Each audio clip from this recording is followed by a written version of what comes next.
कि पुराने समय की बात है। किसी गांव में एक बुढ़िया रहती थी। वह बहुत ही नियम धर्म से व्रत रखा करती थी। एक दिन भगवान के घर से यमदूत उसे लेने आ गए और उनके साथ में चल पड़ी। चलते चलते गहरी नदी आई और यमराज बोले, जय माई, तुमने गोदान किया हुआ है? नहीं।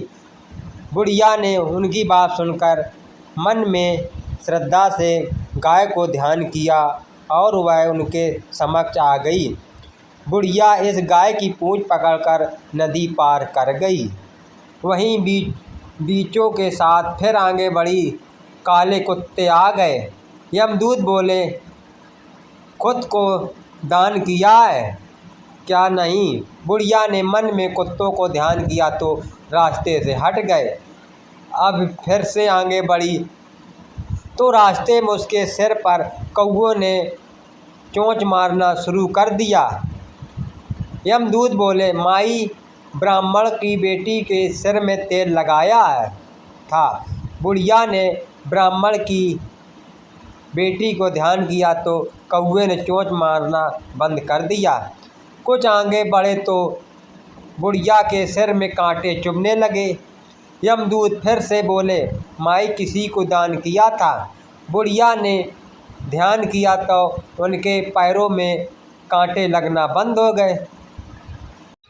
जब आगे बढ़े तब यमराज जी चित्रगुप्त से बोले, कर गए। चित्रगुप्त जी महाराज बोले, धर्मराज जी महाराज, बुढ़िया ने दान पुण्य बहुत किया, लेकिन आपकी ना तो कोई कहानी सुनी, ना ही कोई दान पुण्य किया है। तुमने परम धाम का दरवाज़ा कैसे इनके लिए खोले हैं? सारे बात सुनने के बाद बुढ़िया बोली, हे भगवान, आप मुझे 7 दिन के लिए धरती पर भेज दीजिए।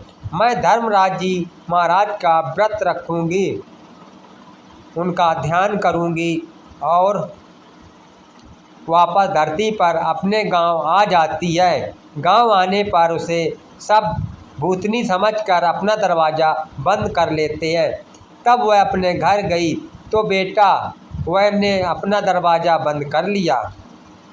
बुढ़िया ने कहा कि भली नहीं हूँ मैं तो धर्मराज जी की आज्ञा से वापस धरती पर 7 दिन के लिए आई हूँ।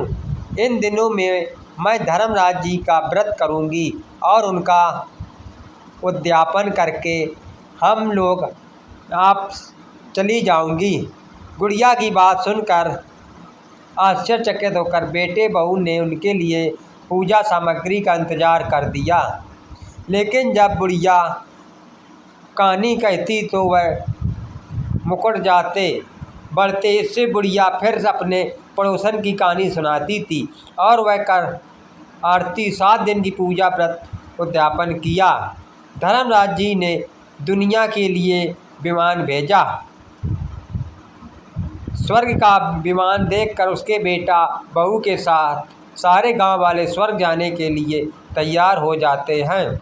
बुढ़िया ने कहा कि तुम कहाँ तैयार हो रहे हो? मेरी कहानी तो पड़ोसन ने सुनी थी, इसलिए वह मेरे साथ जाएगी। सारे गांव वाले बुढ़िया से धर्मराज जी की कहानी का आग्रह करते हैं। तब बुढ़िया उन्हें धर्मराज जी का कहानी सुनाते हैं। कहानी सुनाने के बाद विमान में बैठकर स्वर्ग लोग चले जाते हैं। धर्मराज जी कहते हैं, मैंने तो विमान केवल बुढ़िया को लेने के लिए भेजा था। बुढ़िया माई कहती है, धर्मराज जी महाराज, मैंने जो पुण्य किए उनके अलावा गांव वालों को दे दीजिए। इस तरह धर्मराज जी ने ग्रामवासियों को स्वर्ग में जगह दे दी। धर्मराज जी महाराज जैसे आपने बुढ़िया की सभी ग्रामवासियों को स्वर्ग में जगह दी है, उसी तरह हमें भी देना। जो भी व्यक्ति यमराज की कहानी सुनेगा उसे स्वर्गलोक मिलेगा। इसी के साथ हमारी कहानी समाप्त होती है।